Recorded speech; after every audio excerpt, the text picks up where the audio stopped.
Can you imagine finding like a huge patch of mushrooms that you think might be psychedelic just right across from the police station? If they didn't have that stipulation about the lower than average emotional well-being, I'd try and sign my mom up because I just kind of want to see her do shrooms. I think that'd be pretty cool. You know, paroxetine, it's a really harsh SSRI. And he's like, whoever prescribed it to you, he's like, do they hate you? God, shit. I don't know. I hope not. Do we kind of just keep putting these pills down people's throats and tell them, here, take it for an extended period of time? We don't know when you're going to get off of it or not. Or can we just give them a dose or two of shrooms and, I mean, basically, like, I don't want to say fix them, but, you know, like, I mean, help them enough to where they might not need these things ever again, right? Hey guys, gals, and non-binary pals. I'm your host, Hannah, and this is Under the Scrubs.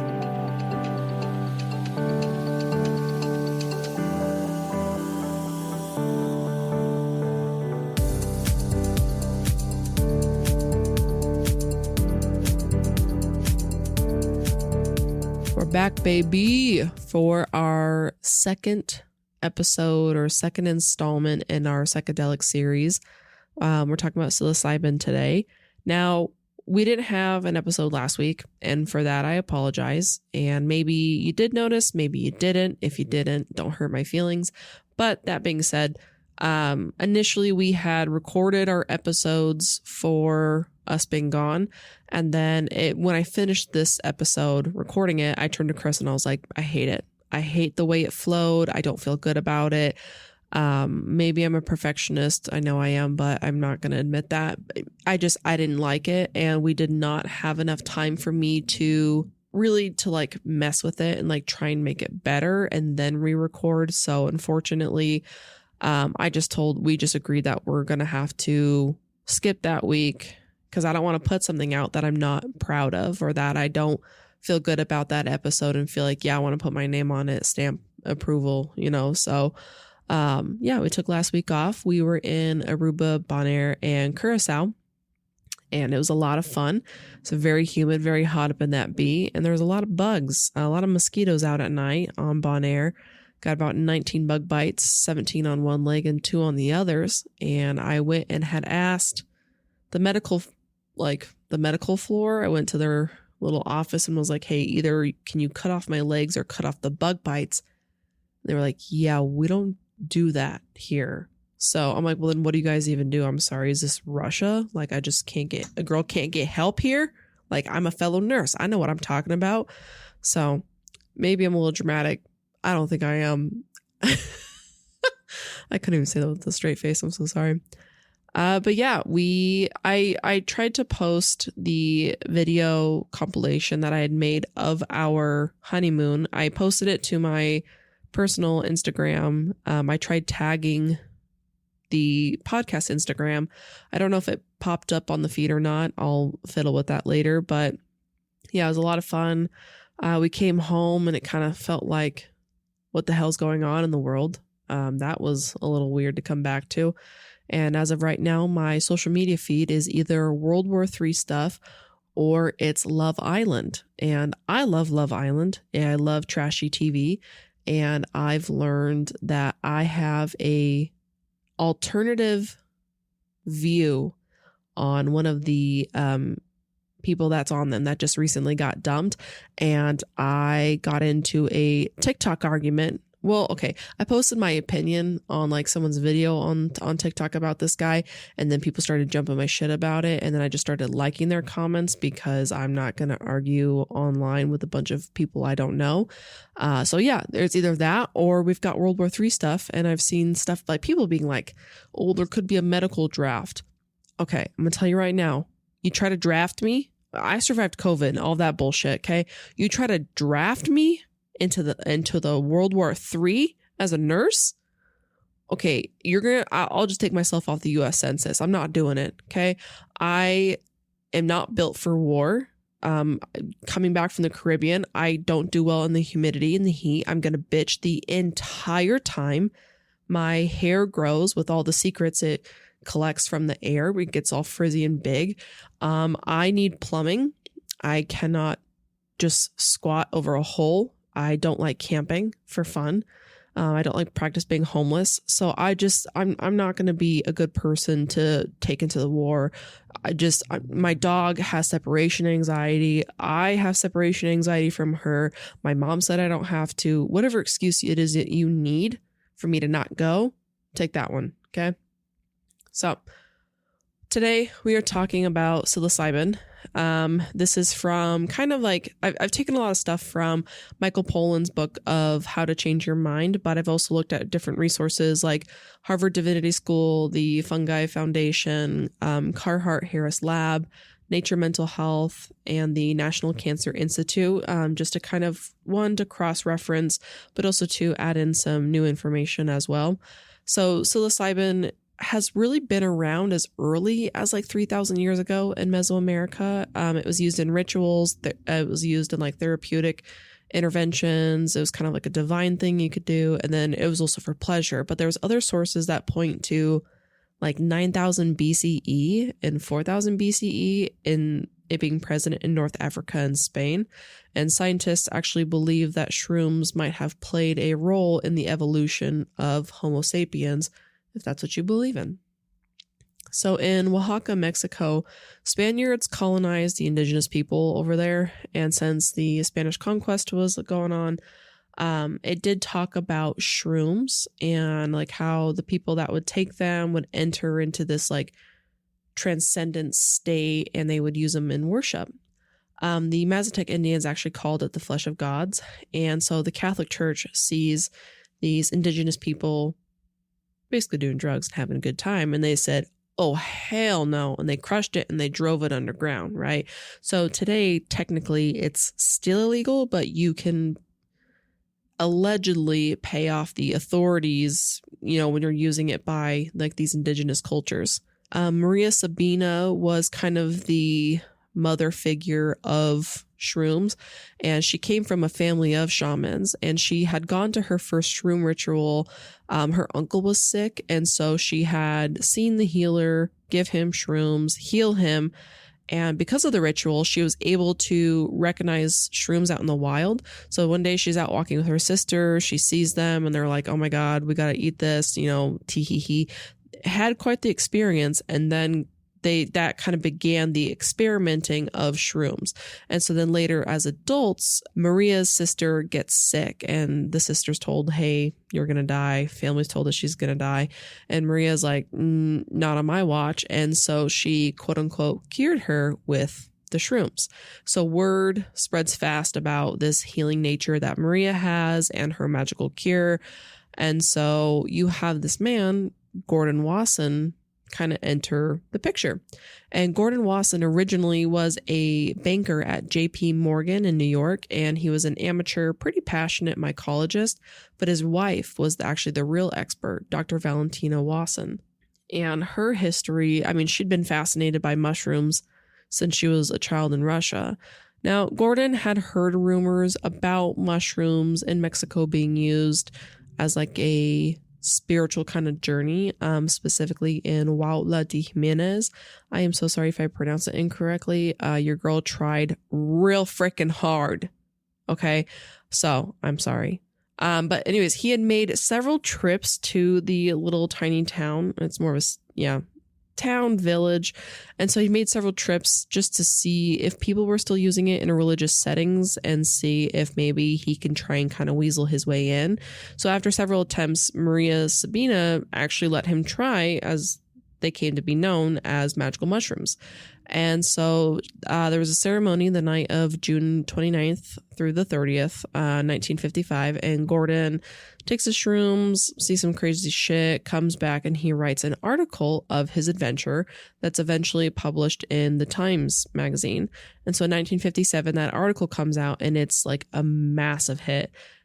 At around this time, it's like the next week that his wife, Dr. Valentina, she publishes an article, and that becomes a massive hit across newspapers, across the country. So with that combined circulation of the two different articles, tens of millions of people see this.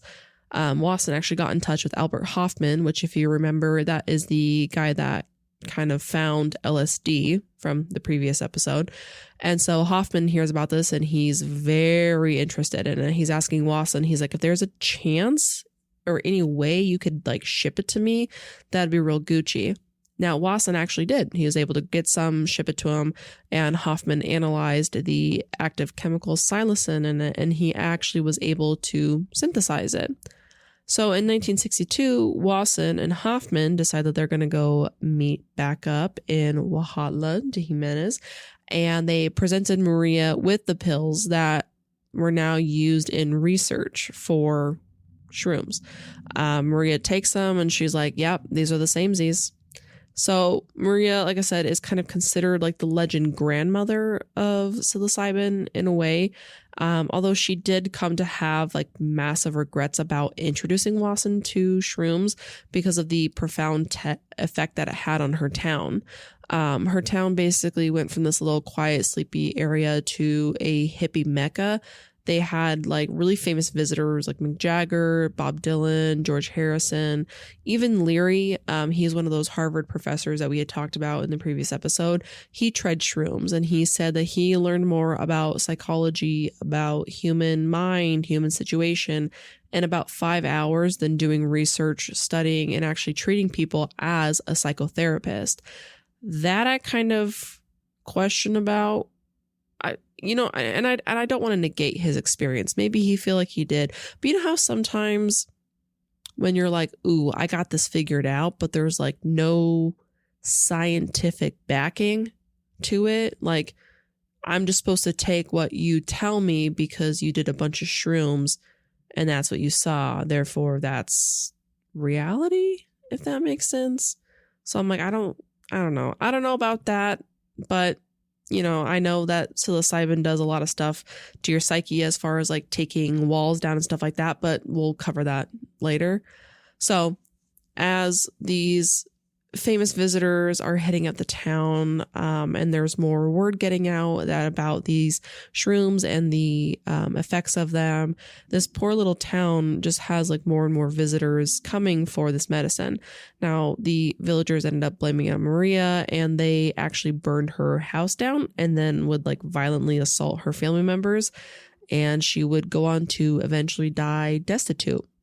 She really suffered tremendously due to like this introduction of, magic mushrooms to the world, but her legacy does live on in a pretty positive light. So it's like, yeah, it's a good thing, but it's also not great. Paul Stamets, he is a self-taught mycologist. It's kind of the legend of shrooms, and he discovered and named 4 new species of the psilocybin. He's a world-leading expert on psilocybin, and like I said, he is self-taught. There are more than 116 species that are actually positive for the chemical compound within psilocybin. And in an interview, he talks about how he had spent hundreds of hours in a forest just looking. He had like a map, like a shroom map basically of like what they all looked like and stuff, and he just would spend hours in the forest looking for them. And so one day he's out there and he gets a call from his brother, and his brother's like, yo, there's a huge patch of shrooms that I don't think we've ever seen before. You want to come check it out? And he's like, yeah, absolutely. Where are you at? And he's like, it's right across from the police station. Can you imagine finding like a huge patch of mushrooms that you think might be psychedelic just right across from the police station? So the brothers meet up, and sure as shit, it's a new species. And the brother's like, hey, we should, just try them out for shits and gigs. They take 40 to 50 per person, and like 20 minutes later, they're gone. Like they've got takeoff. They're living in their own little world right there. So in the 1970s, people are kind of living in like this state of paranoia, right? You've got people that are getting busted for drugs, people that are really pro drugs. And then there in 1976, there was actually a push for conferences for psychoactive mushrooms. There was kind of this like awakening and hunger for psilocybin. And so these conferences were trying to essentially change the mind of people to really push for more of like an acceptance of them. In 1990, there was the Millennium Mushroom Conference, and Ken Kesey, we actually talked about him in the last episode. He was the one that he like got the bus and was just going around giving a shit ton of people LSD, trying to like change a generation's like upbringing. He got together with a psychedelic chemist because these conferences, like I said, they're trying to kind of change the perception and the look of magical mushrooms.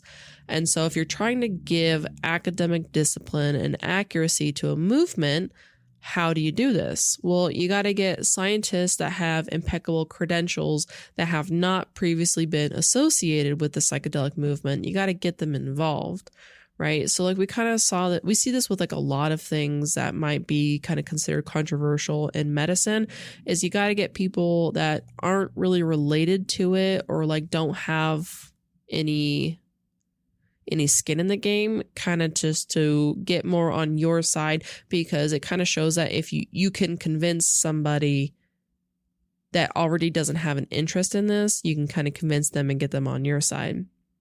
So Roland Griffiths, he is a psychopharmacologist. He's trained in psychopharmacology, which is the convergence of trying to understand psychotic drugs and behavior.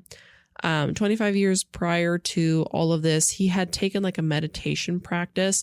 He said it had opened him up to like a whole new world of curiosity, like the nature of changes, consciousness. He had kind of reached a crisis in his life. He lost interest in his job, and he is like on this verge of going on like a spiritual retreat in India. So he was introduced to Bill Richard, and their expertise came together in 1997.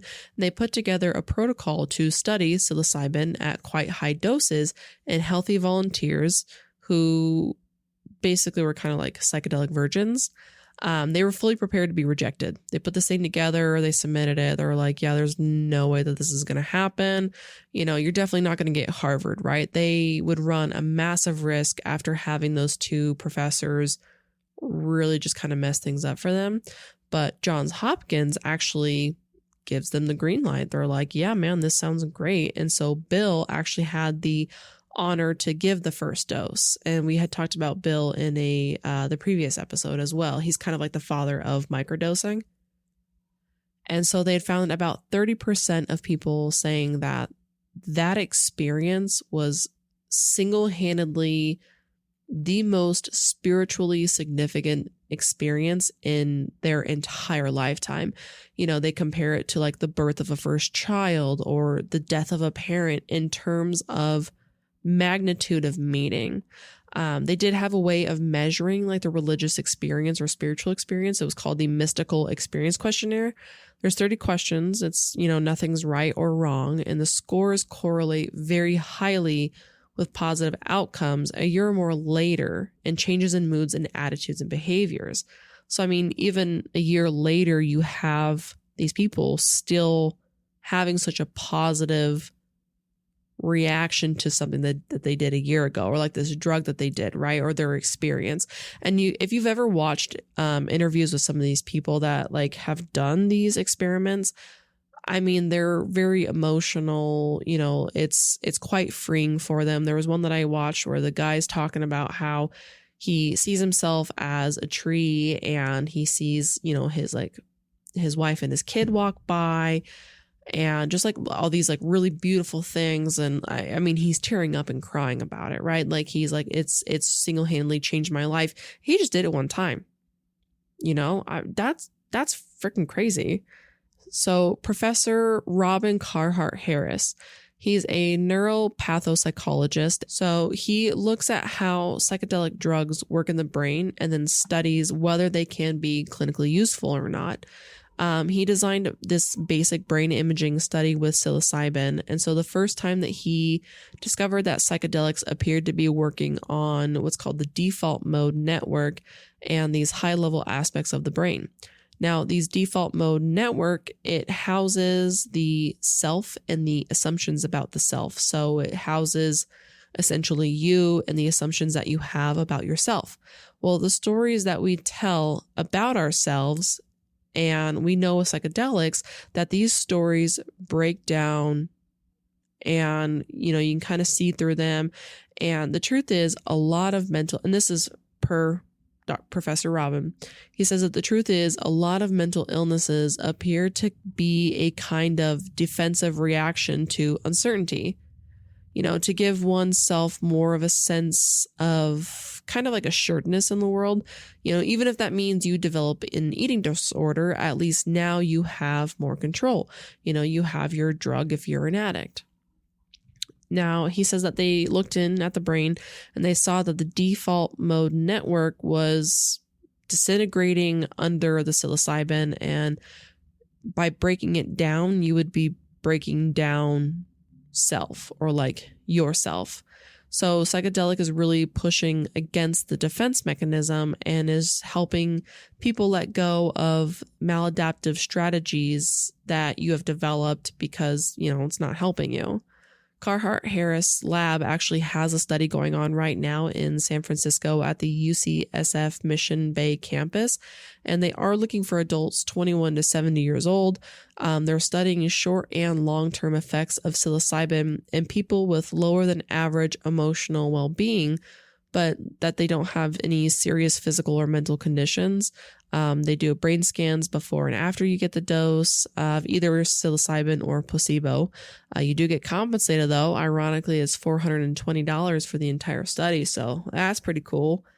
If they didn't have that stipulation about the lower than average emotional well-being, I'd try and sign my mom up because I just kind of want to see her do shrooms. I think that'd be pretty cool. I know Washington State, they have several counties where basically individuals can partake in psychedelic mushrooms in a non-public place. So like you could call 911 on your neighbor, say, hey, my neighbor's in his house, I can see him doing shrooms. Nothing's going to happen because they would be considered lowest law enforcement priority. There's another county that includes a couple other things that we'll talk about later in their laws as well. But when I say later, I mean there are two different psychedelics that will have their own episode. The Psychedelic Alpha website has trackers for developments, and there's 6 different companies that are like in this final phase of creation. So for example, like psilocybin for treatment-resistant depression, and also major depressive disorder, using MDMA for PTSD treatment, using ketamine for alcohol use, using a form of LSD for anxiety, using like a psilocybin analog for major depressive disorder. There's DMT for treatment-resistant depression, bipolar 2 disorder.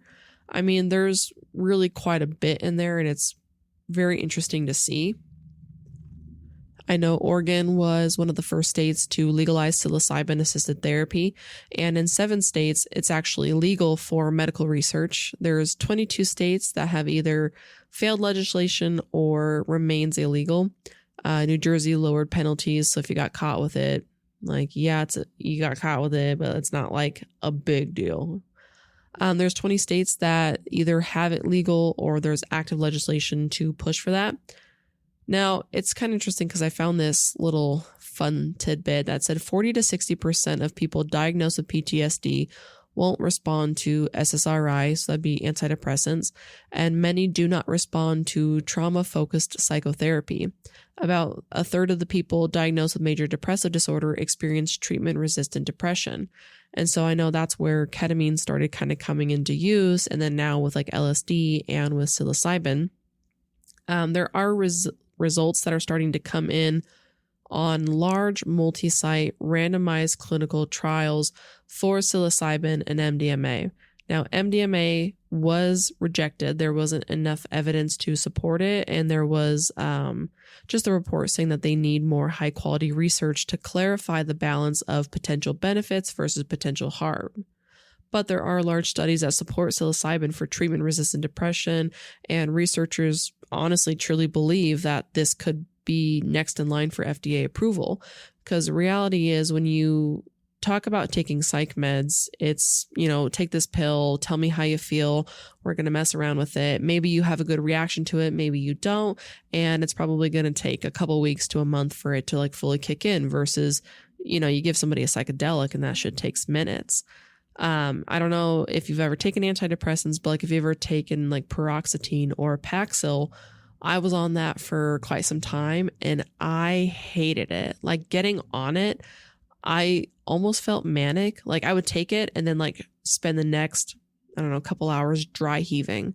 Like, I don't know why, it just made me want to vomit, but I never actually did. So I would just dry heave for a couple of hours. And it was like that for the first couple of weeks getting on it. But when it got to the point of I want to get off of it, I had a really hard time finding a provider that would help me. I ended up taking myself off of it. I didn't realize at the time. I went and saw my neurologist and he was telling me that, you know, paroxetine, it's a really harsh SSRI. And he's like, whoever prescribed it to you, he's like, do they hate you? I'm like, God, shit. I don't know. I hope not.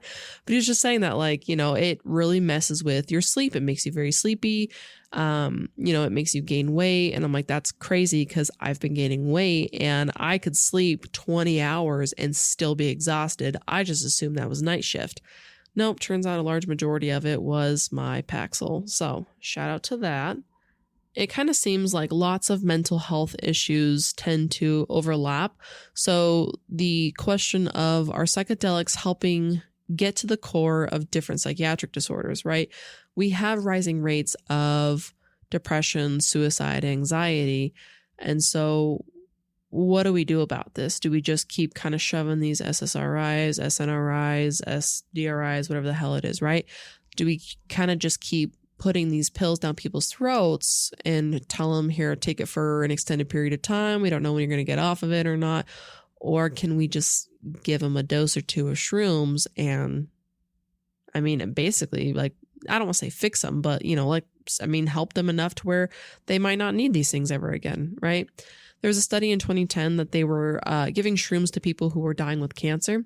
And the single experience had lifted the fear of dying, many described as one of the most meaningful events in their life.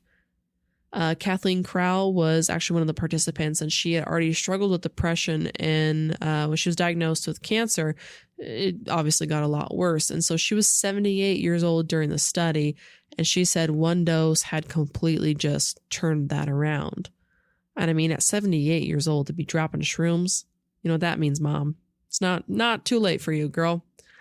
The Aquilino Cancer Center in Rockville, Maryland. Bill Richards was a psychiatrist there.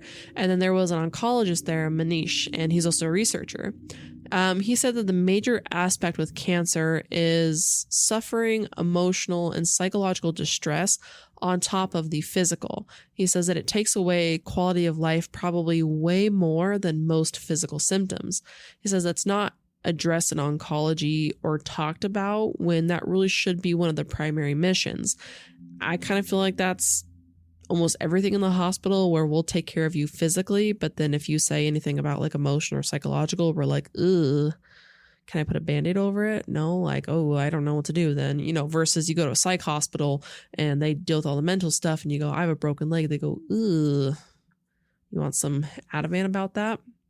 So Kathleen Crowell, she, along with 3 other participants, had gotten one high dose of psilocybin under supervision. And it's kind of cool because they got them in these little rooms and you get into like a little bed with a little blankie. You wear earphones that play music and like these little bug-eyed, I don't know, eye masks. And you have somebody that sits in there with you while you're on your trip, essentially. And so Kathleen recalls that she said about 1 hour after the dosing, you know, her trip started and there's beautiful music and colors and shapes and saw all these wonderful, happy things. And then it had all kind of turned into an ocean, and this ocean is rising and she's scared and she sees this rising ocean as the cancer coming to take her away. And she decided to embrace it. She's like, teach me whatever it is you need to. 44 years prior, she had had a pretty traumatic miscarriage. And so, you know, the Virgin Mary came down and said, I'm paraphrasing, you know, you're a good girl. Like, I got the baby. Don't worry about this. And Kathleen was just saying that she felt this inner peace about it.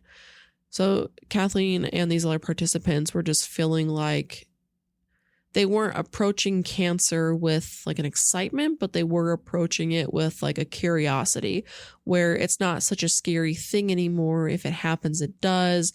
So Kathleen really felt like with this shroom experience that the cancer diagnosis and the idea of death wasn't as scary. It's like you're able to approach it, not like with open arms, but you approach it with a level of curiosity and kind of acceptance that, hey, you know, this might happen. A lot of people, just when they're describing their trips, it just kind of feels like it's like a blend of religion and science that's, you know, meeting together. And you see that, you know, this is sacred and everything and everyone are connected. And I'm not going to lie, listening to other people talk about it, it's definitely something where it's like in the back of my mind where I'm like, you know what, maybe it might not be as bad.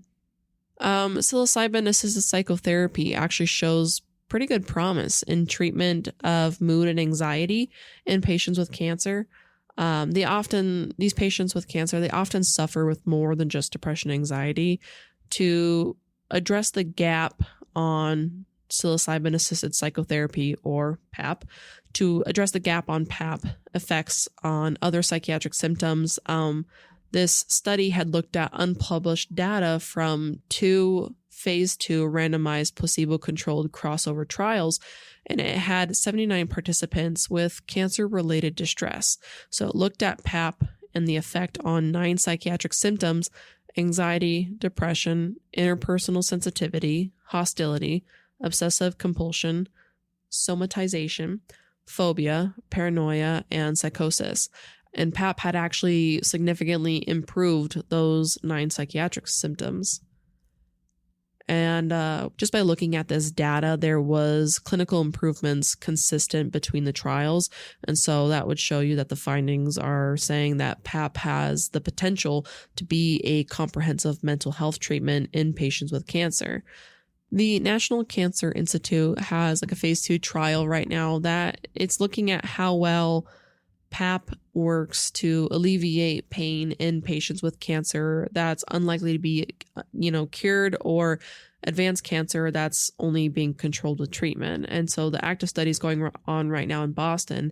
And I have the page listed in my resources, and they also have other clinical trials that they're looking at treatment of depression and anxiety, treatment of psychiatric existential distress, the treatment for addressing fear of recurrence in patients diagnosed with early stage breast cancer and advanced ovarian cancer in remission, the treatment of improving depression and or anxiety in patients receiving maintenance therapy for advanced cancers, and treatment for reduction of psychological distress in patients with stage 4 or unresectable GI cancer. And there's like probably, I'd say, all of those trials are active. There's one that's not active. It's currently in review. But I think if you're ever curious about that, it might not be a bad idea. Maybe you've got, 70-something-year-old grandma that you want to watch do a little shrooms and maybe have a little awakening. I think that'd be kind of cool. I'd sign up my grandma up for that. But I feel like shrooms is kind of how I felt about kratom, right? Is there a better way to deal with this shit? And is it cheaper? And is it a better alternative?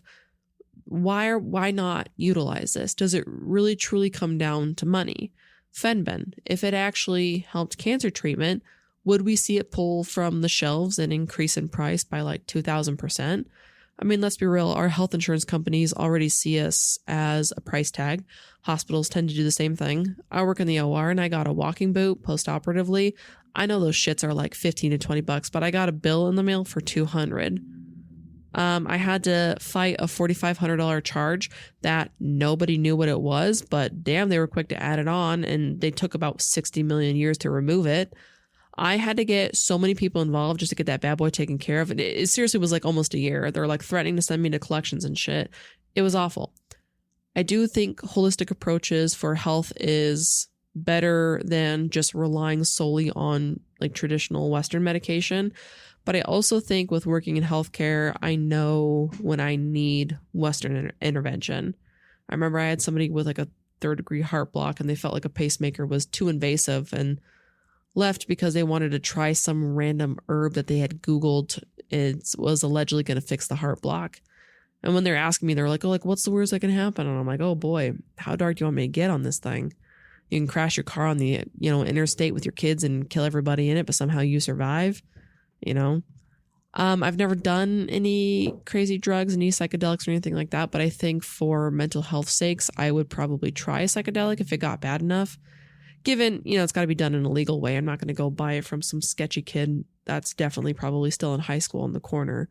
I don't want to jeopardize my life, but I kind of think that this could be a breakthrough in mental health. I hope to be able to see this as, evolve as I get older. And I can tell my future grandkids about how I did shrooms as a retiree. I think that'd be interesting. And I really hope to see more development on this as the shroom or psychedelic renaissance continues on. Now, next week, we're going to talk about a rave drug, MDMA or Molly or ecstasy.